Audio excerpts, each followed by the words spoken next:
एक छोटा सा गांव था, नाम था सुकूनपुर। वहां एक पेड़ था, गुलाबी पत्तों से भरा हुआ, जो सिर्फ छांव नहीं, सुकून भी देता था। जो भी उस पेड़ के नीचे आकर आराम करता था, हर किसी ने बोला, ये पेड़ में कुछ चमत्कारी है। जब भी इधर रुकता हूँ तो एक सुकून मिलता है। उसी गांव में एक बुजुर्ग दादू रहते थे अपने पोते के साथ। उन्हें गांव के सबसे समझदार इंसान माना जाता था। वो दादू अपने छोटे से पोते राजू को हर शाम उस पेड़ के नीचे लाते और कहानियां सुनाते और कहते, बेटा, ये पेड़ सिर्फ पेड़ नहीं है, ये हमारा परिवार है। मैंने इसे अपने हाथों से लगाया है और इसने मुझे जिंदगी भर छांव दी है।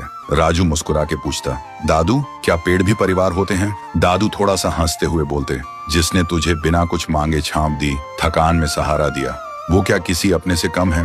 तभी पेड़ से पत्तियां गिरने लगती हैं, जैसे वो खुद सुन रहा हो, जैसे उसकी सांसें भी कहानियों में चल रही हो। वक्त गुजरता गया, दादू बूढ़े हो गए और एक दिन दुनिया छोड़ गए और राजू भी अकेला उदास हो गया था। अब राजू हर दिन उसी पेड़ के नीचे लेट कर रहता था। एक दिन वो आंखों में आंसू लेकर पेड़ को देख के बोलता है, दादू, आइए ना, मुझे कहानी सुननी है। मैं खुद को बहुत ही अकेला महसूस करता हूँ। तभी पेड़ बोलने लगता है, राजू, तू अकेला नहीं है, मैं हूं ना, तेरा परिवार। राजू चौंक जाता है और बोलता है, तुम कैसे बोल सकते हो? तुम तो पेड़ हो। पेड़ ने धीरे से कहा, तेरे दादू ने मुझे इतना प्यार दिया था, हमेशा मुझे परिवार समझा, और आज तुझे यूं टूटा हुआ देख के मेरी रूह कांप गई। मैं कैसे देख सकता हूँ अपने परिवार को ऐसे तन्हा। उसी दिन से राजू फिर से मुस्कुराने लगा था, क्योंकि अब वो अकेला नहीं था। उसके साथ उसका पेड़, उसका परिवार था। वक्त गुजरता गया, राजू बड़ा हुआ और एक दिन शहर चला गया। गांव की जमीन बिक गई और एक दिन उसी पेड़ को भी काटने का वक्त आ गया। जब पेड़ गिरा, ऐसा लगा जैसे कोई दिल टूट गया हो, जैसे कहानी अधूरी रह गई हो।